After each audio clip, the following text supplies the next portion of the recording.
Shout out to all my conscious writers out there. It's your boy Ian, aka the Writing Renegade, here today to talk about taking a year off from artistic pursuits. So, first of all, this video is not for those consistent writers out there or artists, because the way to mastery, the way to finding financial success in art is doing it every single day for hours.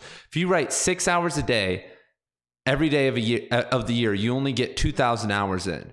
So, and I have another video called Writing 10,000 Hours about this. But so you would have to do it for 4 to 5 years straight, 6 hours a day to hit quote unquote mastery. And what I described in that video, that mastery starts at 10,000 hours. That's when you have the freedom to actually do what you want to do. And before that, you're just getting your legs going. And you could make some good stuff, but you may do some bad stuff. So this video today, everybody, is for the people, for those people who are going to fall into a slump one day. If you're going to fall into one, which you probably will, reference this video again, use some of the tips. It's for the people who are currently in a slump, and it's for the people who are getting out of a slump, who have just gotten out. And this is an opportunity for some reframing. So first of all, a lot of the reason that we are stuck and we get into these slumps is expectations and not wanting to create bad art. And we have all these expectations of ourselves. We know that we're talented. We know all the hard work we've done. We know that we're different than everybody, a lot of people around us that are, corporate jobs or in our family. We know that we're different. We stand out from all of our friends. But that can kill you in your mind, because sometimes in that situation, ignorance is bliss, because that talent talks to you and it says, well, this isn't good enough. What is this shit that you're writing right now? What is that art piece you just did? No one's going to like that. No one thinks, why are you speaking? Your hair doesn't look good enough. There are a million reasons that will be told to you that why it's wrong. And maybe it is wrong. Maybe all those things are true. But the only way to get to good art is through bad art sometimes. And especially if you're stuck, especially if you're going through a slump. So there is that perspective, right? That you just have to do some bad writing. But there's also another perspective that I think is more valuable for everybody out there.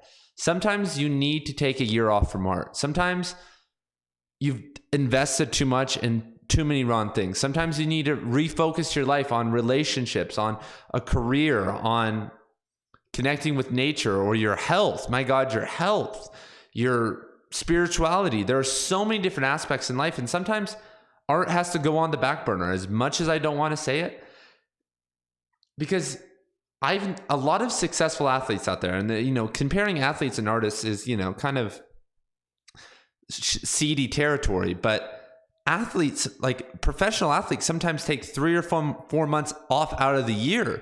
They do their, 6-month season, and then they take 4 months off, and then they get prepared for another 2 months.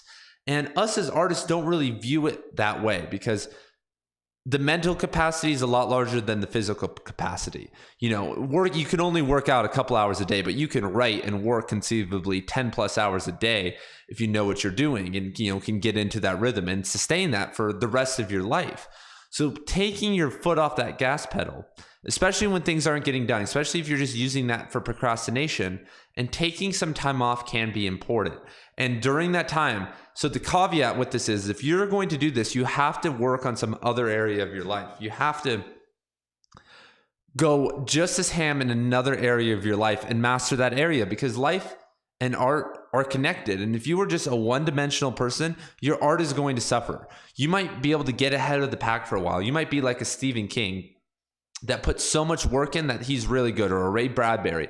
But your longevity isn't going to necessarily be very good, because you're reclusive. You aren't having the experiences and molding yourself into a character that's interesting.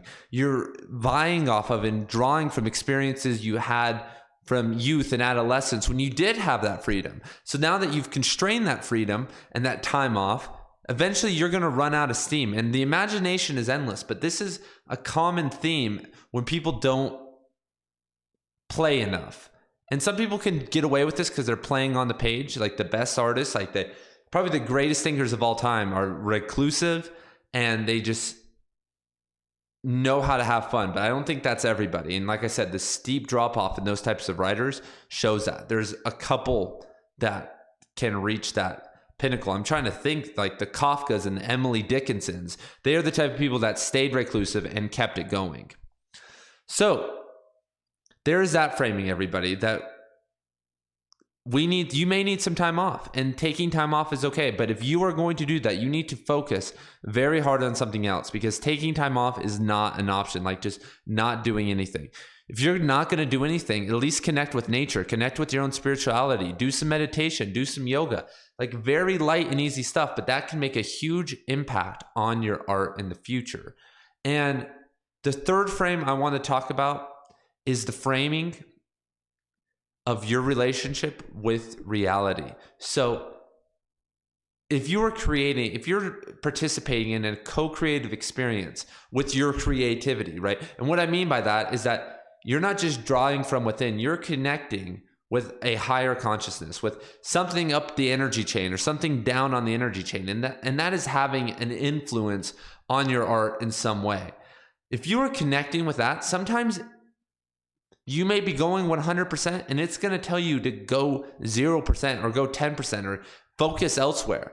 And that's when you know that it's a really good time to take time off. Is that if you are not just wanting time off, you're not just experiencing burnout or boredom or fear, but you're getting a nudge and synchronicities and messages from the universe, newscasts from the universe to take time off. And then you search in your own heart and your own logical mind, you're like, yeah, maybe I should take some time off.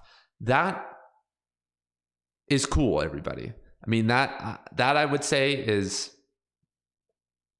yeah, I would say that's the time to take it off. If you've made it this far, you need to, that's when you know it's going to go good.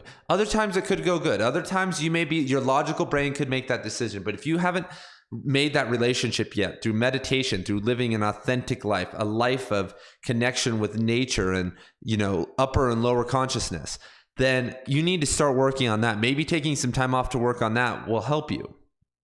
I was talking with a buddy the other day, and, he was just very adamant that doesn't exist, and that higher consciousness and lower consciousness, and that has nothing to do with anything, and that has no influence on us. And surprising to hear, you know what I mean? It's very surprising to hear, especially from someone who isn't an atheist, that that's what they feel. So just keep it up, everybody. Just keep doing your art. This is the Creative Inspiration Podcast. I'm trying to be out here and inspire you guys, but sometimes you need to take your foot off the gas pedal a little bit. And that's why this is a little bit more of a lo-fi podcast today. So peace. Check out the next video in the series, and I'll see you guys later.